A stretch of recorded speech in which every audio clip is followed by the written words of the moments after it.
ഒരു minute delay പോലും അവരുടെ ഭാഗത്തുനിന്ന് ഉണ്ടാവുന്നില്ല. How was working with your cinematographer? കാരണം ഞാൻ മനസ്സിലാക്കുന്നത് every frame was pre plannedly composed അല്ലേ? അതിന്റെ സ്റ്റേജിങ് ഭയങ്കര എവിഡന്റ് ആണ്. So what sort of work went into that? Staging എങ്ങനെ വേണം എന്നുള്ളത് സ്ക്രിപ്റ്റ് ലെവലിൽ തന്നെ ഞങ്ങൾ ആലോചിച്ചിരുന്നൊരു കാര്യമാണ്. സിനിമാറ്റോഗ്രാഫറിൻ്റെ കാര്യം പറഞ്ഞു കഴിഞ്ഞാൽ അനൂപ് ബി ശൈലജ. അനൂപാണ് അടുത്ത് വരാൻ പോകുന്ന പ്രഭുദേവ A.R. റഹ്മാൻ പടം മൂൺ വാക്കിൻ്റെ സിനിമാറ്റോഗ്രാഫർ. ഓൾറെഡി കുറച്ച് വെബ് സീരീസും സിനിമയായിട്ടൊക്കെ ചെയ്തു കഴിഞ്ഞു. അനൂപിൻ്റെ ഒരു ഇതെന്ന് വെച്ച് കഴിഞ്ഞാൽ അനൂപ് ഭയങ്കര പ്രൊഫഷണലാണ്, ഭയങ്കര ക്യുക്കാണ്. അനൂപിനൊരു ടീമുണ്ട്.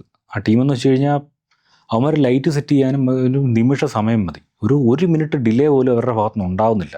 അനൂപ് ഒരു കാര്യം പറഞ്ഞു കഴിഞ്ഞാൽ അനൂപ് ഇപ്പോൾ ഒരു ജസ്റ്റർ കാണിച്ചു കഴിഞ്ഞാൽ അത് എന്താണ് മീൻ ചെയ്യുന്നതെന്നൊക്കെ അവന്മാർക്ക് അറിയാം. അത്രയും വർഷങ്ങൾ ഒരുമിച്ച് വർക്ക് ചെയ്തിട്ടുള്ളവരാണ്.